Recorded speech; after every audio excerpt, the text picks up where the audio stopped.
సరే జబర్దస్త్లో అవకాశం ఎట్లా వచ్చింది? జబర్దస్త్ అంటే పటాస్ నుంచి గెంటేస్తే వచ్చిందా?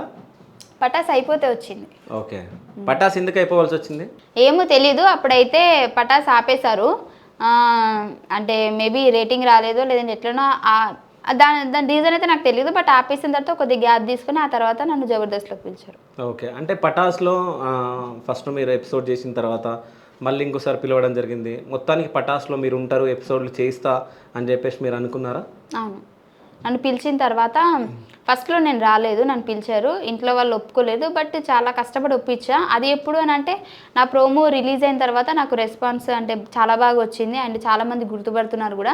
సో ఇది బాగుంది. అంటే నాకు ఇప్పుడు నాకు అప్పుడు ఏంటి అని అంటే నాకు ఈ టీవీలోకి రావాలి, కనిపించాలి, ఫేమస్ అయిపోవాలి అలాంటి థాట్స్ ఏం లేదు. బికాజ్ నా దగ్గర ఫోన్ కూడా లేదు, నాకు అంత మెచ్యూరిటీ కూడా అప్పుడు లేదు. ఫ్యాక్ట్ చెప్పాలంటే ఇప్పుడు ఉందా మెచ్యూరిటీ? ఇప్పుడు కూడా లైట్గా. ఓకే, అర్థమవుతుంది ఇంటర్వ్యూలో. ఓకే.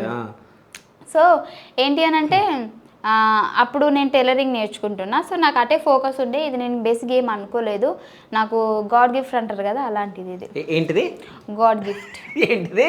God gift. మళ్ళీ ఒకసారి, నాకు అర్థం కాదు. God gift. Okay, God gift. అది తెలుగులో ఏమంటారు? గాడ్ గిఫ్ట్ అంటే దేవుని బహుమతి. దేవుని బహుమతి. ఓకే. సో ఇవ్వడం జరిగింది బహుమతి తీసుకొని సో ఇక్కడ వరకు సర్వే అవుతున్నాను. ఇక్కడ వరకు సర్వే అవుతున్నావా?